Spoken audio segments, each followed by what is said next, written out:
The coldness covers my surroundings, and a thick fog makes me lose my vision. I'm desperately running through the highway, trying to find my wand. My tears can't stop falling as my frustration starts to kick into my nerves, making me feel worse about the current situation. Noah, where are you? I yelled, trying to keep myself composed while walking in the dense fog. However, hearing no reply to my cry made me feel anxious and added concern to my thoughts. Sam Perry Richards, come back home, I heard my father say, while my mother continued to yell my name. Their voices didn't stop me. I kept searching for Noah.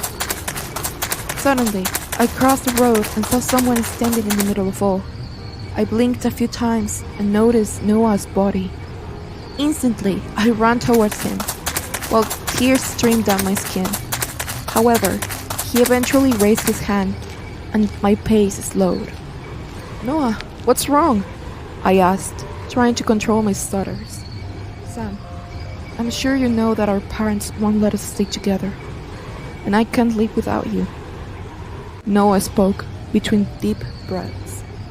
No, Noah, we can stay together forever, but you have to trust me, and I promise we'll be alright. I hastily answered, praying Noah's response would match mine. I wanted to keep fighting for us. Noah scoffed. You're always so optimistic, aren't you? Noah questioned before turning around to look at me. That's when I noticed his bleeding wrists. Noah Jones, what have you done? I asked, stepping closer to him. Stop. Stay where you are. Noah raised his voice, causing me to stay in place while looking at him, my tears falling faster. I love you, son, and I'm sorry for choosing this path, but I can't stand this world without you. His words broke my heart instantly while he continued bleeding before me. You didn't have to do this, Noah. Not you, I cried, before covering my mouth with my hands, trying to drown my sobs. Sorry, Sam. Noah mournfully smiled before passing out. Soon, he fell and hit the floor. I immediately cried and ran towards him. I placed his body against mine and held my lover as much as I could. Baby? I stuttered while looking at Noah's closed eyes, not believing our story ended this way. 2 years later, I woke up exhausted. The same remembrance keeps repeating inside my head as a broken record, and I can't remember the last time I slept without the same images wandering inside my head. I've taken therapy, changed schools, and left my hometown to continue my studies. However, nothing has changed. The only difference is the distance between my late boyfriend's tombstone and my current home. The last 2 years have been difficult, but fortunately, I found honest people who try to look after me whenever I need them. My life drastically shifted once I left my parents' side. A new place, college with more responsibilities due to the freshman year, and many strangers to see and meet. Eventually, Lewiston Contemporary Music Academy gave me memorable times and great friendships. However, the hardships remain part of my daily life inside the school grounds. There are a few students who enjoy bothering me, but most of them like to have me around. I wasn't the most popular guy or an outcast either. Still, some students wasted their time on me. It started after my first and only panic attack during a lesson. The unfortunate situation made headlines in the school's newspaper. But frankly, I wasn't upset about the outcome since my mental health issues have been part of me for a couple of years. Get ready, Sam. Time to go. I took a deep breath and stood up from the bed. Immediately, I stretched out and began preparing for today's schedule. Music production is after songwriting, and then I have dance class, I said, remembering my schedule, and simultaneously I placed my books inside my side bag. Shortly after, I took my clothes out and changed my sleepwear. I inhaled some air before looking at myself in front of the mirror, soon noticing the sad look on my face. Come on, Sam. Your friends will see how depressed you are again. I murmured before brushing my hair and practicing my smiles to fool everyone else but myself.